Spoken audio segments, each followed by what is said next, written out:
what they're looking for because it was going on the premises of sex trafficking. They're looking for pictures of girls that may appear to be underage. It was breaking news. Diddy adopted a white child. I want you to tell them the story about how I adopted you. Everybody that's ever adopted Sandra Bullock, I adopted you because I felt that you could, you know, enjoy also having a black parent to take care of you and help you out. So, Well, it looks like 50 Cent is showing no signs of letting go of Diddy anytime soon because he is still holding on to Diddy by the jugular. Now, this time he's spilling the tea on Diddy's adopted daughter, Ava Barron. Now, let's just say that the things he is saying are very scary, to say the least. Now, listen up, because every time 50 Cent opens his mouth about Diddy, it's like uncovering a new layer of darkness. Each time, the story gets more jaw-dropping than the last. But his latest bombshell might just be the most shocking yet, plunging us into a world of intrigue and concern. He's spilling the tea on what really went down with Ava Barron Combs and how she vanished from the spotlight. Now, remember in 2012 when Diddy proudly announced Ava's adoption? Yeah, just as suddenly as she appeared, she vanished. Now, 50 Cent is dropping hints that there is more to this tale, alleging Diddy's involvement in some unsavory business. Was Ava's Homeland Security raid linked to Ava? And has Hollywood been hiding Diddy's dark side all this time? And how on earth did 50 Cent get his hands on these shady tapes of Ava and Diddy? Diddy. And you know what's so crazy is, bruh, that all these stories has been around the industry for a long time.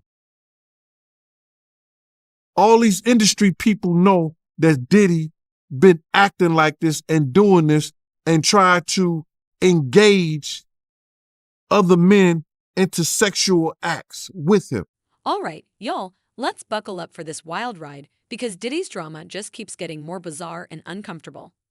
You know how several people have come forward accusing Diddy of some seriously shady stuff and how Homeland Security even raided his homes over trafficking suspicions, right? Well, here's the curveball. What about Diddy's adopted white daughter? Oh, did you guys forget that he had one a couple of years ago? Diddy announced out of the blue that he had adopted a white child and then poof, she vanished from the spotlight. Seriously, it's like she never even existed. So while everybody's talking about the latest scandals, nobody's been asking about what happened to Ava. And honestly, the whole thing gets weirder and weirder, and 50 Cent is here to break it all the way down. Now, back when this was announced, we didn't really think much of it. It was the pandemic, and we didn't really know what we know now about the things that are alleged about Diddy. Now, sure, there were rumors floating around, mostly about him being on the DL, but that's his personal business, and there's nothing illegal about that. At the time, he seemed like he was involved in consensual relationships with younger men, so again, no big deal because they seem to be young but still of age. But with what we've heard about him now, it's enough to make anyone's hair stand on end. Each new lawsuit against him reveals another unsettling side.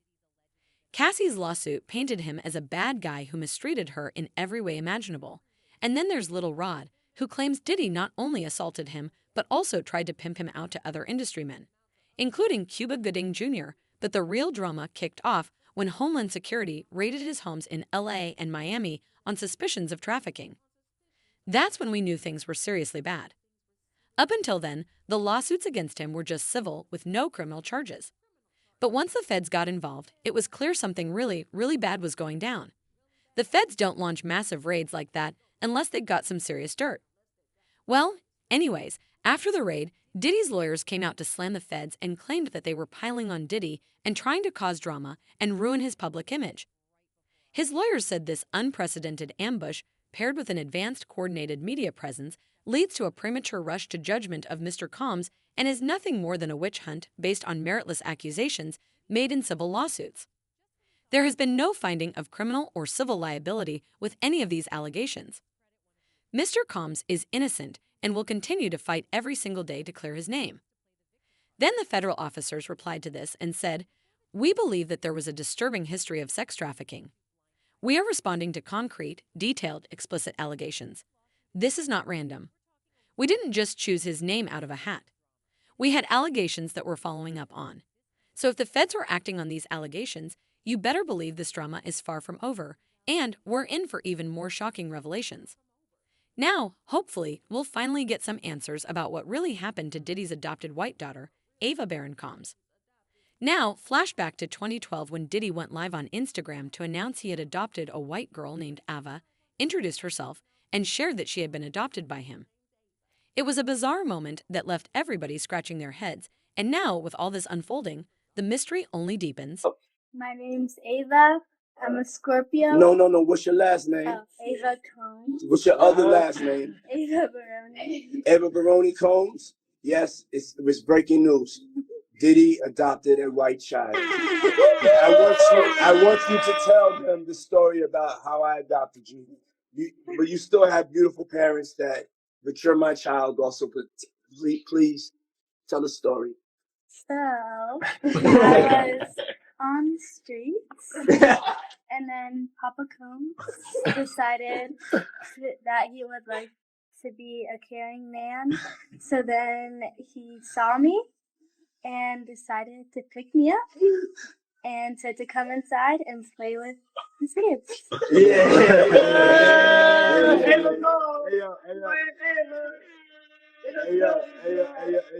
Ava, that's like a little bit like borderline suspect. I don't want nobody, we want to get it clear. I adopted you like Madonna adopted kids and everybody else adopted kids, Charlize Theron, everybody that's ever adopted Sandra Bullock. I adopted you because I felt that you could, enjoy also having a black parent to take care of you and help you out. So, just clarify it because it's crazy out here online. So I played with the kids and I got permission from your mother and said, say all of that just to make it because it's crazy out here. Well, I met Jesse and Delilah when I was 6 months old. 6 months. And then we basically are sisters, all four of us. So. And then I always come over. Yes. And it's Ava Baroni Combs. At the time, we thought Diddy was maybe doing a great thing adopting a child during the pandemic when kids needed all the love they could get. But now people can't stop giving him the side eye for so many reasons, and the video just comes across as very weird. But that's not the only big red flag. Diddy compared his adoption process to Madonna's, which raises even more eyebrows because Madonna's adoptions have had their own shady parts. According to reports, Madonna didn't adopt her black kids through entirely legal means. Last year, a charity organization called the Ethiopian World Federation accused her of human trafficking and sexually exploiting children. Allegedly, she tricked parents into letting her take their kids by promising them a great education in the U.S., only to adopt them instead.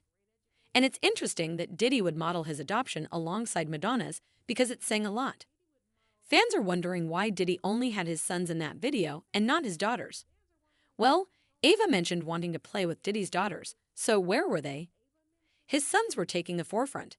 And let's not even get started on how uncomfortable Ava looked in that video, trying to repeat whatever Diddy told her to say. Now, people are buzzing with theories about why Ava looked so uncomfortable in the video. Maybe it was the vibe in the room. After all, Diddy's sons have their own share of drama because Justin was named in Little Rod's lawsuit and Christian has his own assault legal issues. So no wonder the atmosphere might have been off. But the biggest eyebrow raiser is that Ava practically vanished after that video. Sure, she was seen with Diddy's twins Jess and Delilah a couple of times, but then it was like she fell off the face of the earth. No family photos, no videos, nothing. And considering Diddy made her call him Papa Combs, you'd think she'd be around much longer, but I guess she didn't make it into the family Bible. Now, with all the recent scandalous allegations against Diddy, trafficking, and mistreating women, fans are starting to wonder if something shady happened to Ava. The whole thing is turning into a real-life mystery, and people can't help but speculate what's going on behind the scenes. But this is where things get even juicier. Diddy's former bodyguard, Gene Deal, stepped in and dropped some major tea. He claimed that Diddy not only treated Ava badly, but also used her for clout and then discarded her when he was done. According to Gene, Diddy's grand plan was to score some easy points by adopting a homeless girl he found on the streets during the pandemic. then pretending to love her like his own, except it was all for show and not true. Gene also touched on the rumors about Diddy doing something shady to Ava. While he didn't spell it out directly, he definitely dropped some heavy hints, saying that everybody in the industry knows what Diddy's really like. Y'all talk about scalding tea. And you know what's so crazy is, bruh, that all these stories has been around the industry for a long time. All these industry people know that Diddy been acting like this and doing this and try to engage other men into sexual acts with him. Yo, it's a lot of stories that goes around in this industry about not just him, other people. Jimmy Iovine.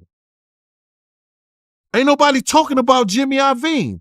He got sexual charges and everything on him, but he got those publicists that's keeping it out off of CNN, is keeping it off the major news reports. Nobody's talking about that. This is something that goes on, man, that they're gonna push up under the rug, and a few years later, Bad Boy 5, 6, 7, 8 will be out.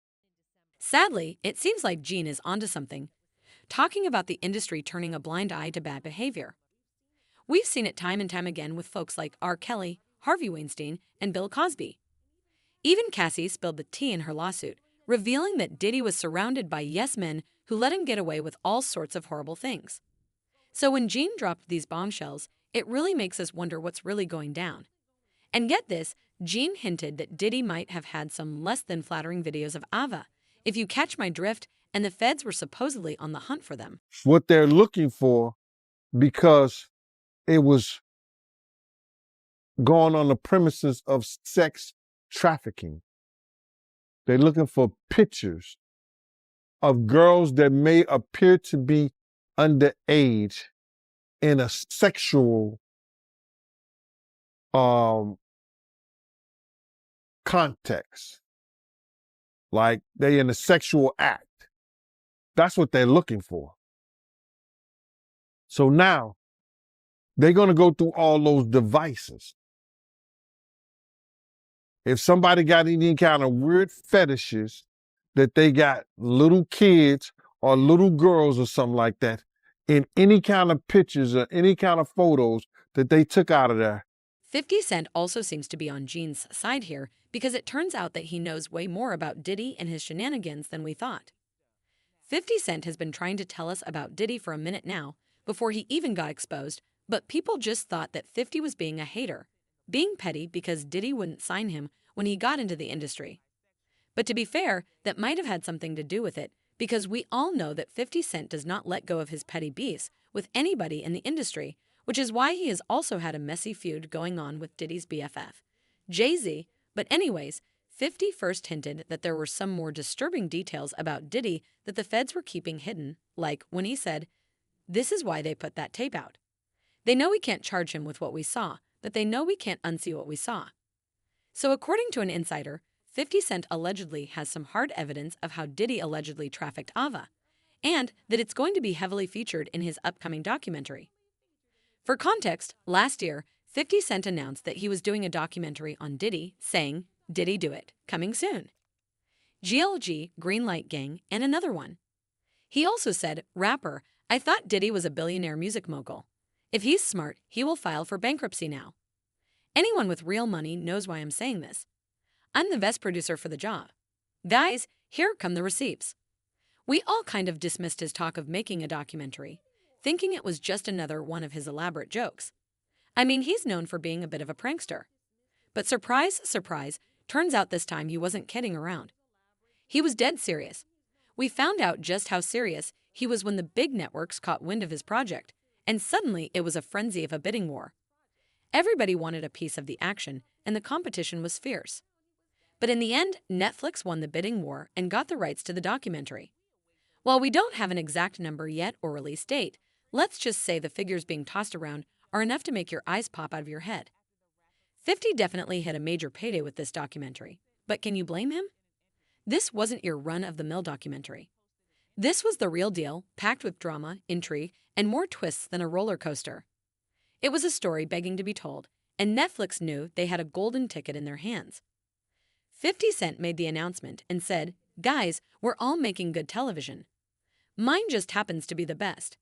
Netflix wins the bidding war, but if more victims keep coming out, I'm going to need more episodes.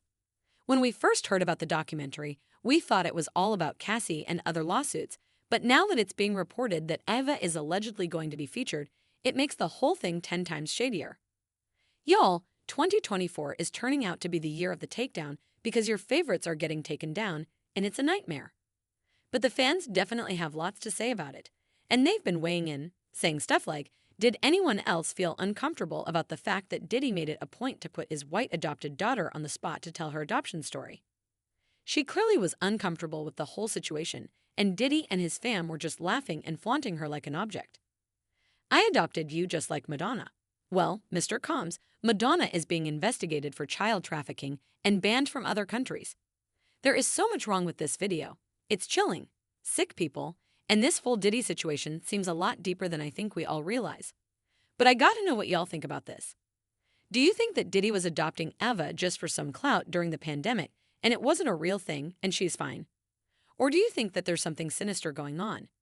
Drop your thoughts in the comments below and then check out this next video. She knew someone that went through Jimmy Hinchman proffer agreement for a drug case. And the proffer agreement revealed that Jimmy Hinchman, he could have walked away if he would have given up Diddy. What she mean by that? Well, what happened was is that they had 9 different sessions with Jimmy Hinchman regarding his proffer agreement.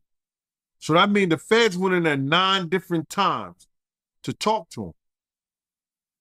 And in those sessions, they asked him, what do you know about Sean Puffy Combs or Sean Diddy Combs? I don't think it was Puffy at that time. It wasn't Diddy at the time. But what do you know about Sean John Puffy Combs having sex with underage boys? And you got to realize, and people never think about this, that Jimmy and his brother, I think they had the same charges.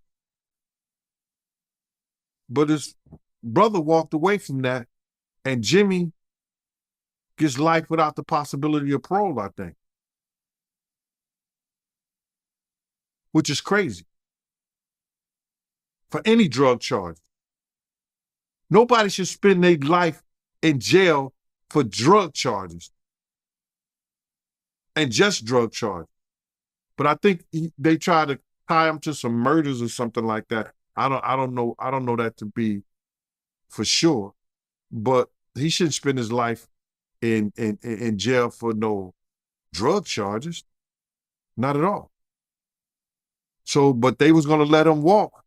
If he'd have probably had to for that proffer agreement, they probably would have let him walk. If he had any information regarding Puff having sex with underage boys. That the feds asked him in 2011. In 2011, brother. So what did the feds know? Because the feds not coming there unless somebody made a report or somebody made some allegations against Puff in 2011 to ask a friend of his, Jimmy Hinchman, what do you know about that? But for them to ask him about that, it had to be more than a rumor. Somebody made a complaint somewhere. And the feds got hold to that complaint. Now they're going to investigate that complaint when they get people under the barrel, like they had Jimmy Hinchman. That's why they asked him. If he did know information, right, why you think he didn't tell?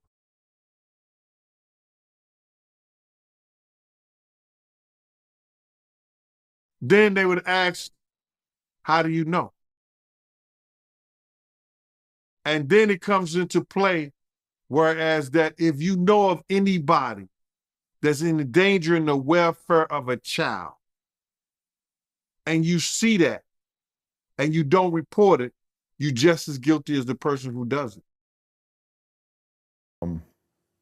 I just want to say, I know a lot of people want to hear these stories and everything like that, because this is stuff that happened back in the day. And then maybe that if they knew there was going to ever be a YouTube, or they knew there was going to ever be social media, a lot of the stuff probably wouldn't have got played out like it did. But things happen, and these are just stories from the past. I would like to use that as, what you call that, just to clear the facts up what's going on. But it all started, we was in Atlanta. And this story starts when I'm with Puff, and he's in the exotic bookstores, and he's doing shopping, right? He's shopping, getting his stuff and everything like that. So, you know, this is the first time I was ever in an exotic bookstore with Puff. So, you know, I'm giving him his space. He's taking things off the shelves and stuff like that, because they gave him a brown paper bag. When they gave him a brown paper bag, he was just putting stuff in there. So I said, damn, you know, he got to go put it on the counter and, you know, show everybody what he's getting. So as he going, I'm just looking at the places where he picking stuff from. So there's one part he picked up some things from up here on my left side. And then he picked like quite a few of them down. I was like, okay. He put them in the bag. So when I went by there and I looked up there, and it said butt plugs. And I was like, hey, yo. I was messing with him. Because people don't understand, you know, we was like friends. He was a part of the same gang. So I'm still gonna tease him. I'm still gonna mess with him and everything like that. I could do that. It wasn't just no security thing. So I say, yo, what are you getting this for? And it said butt plugs, and he was like, yo, can I do my shopping by myself? I said, yeah, you could do it by yourself, brother.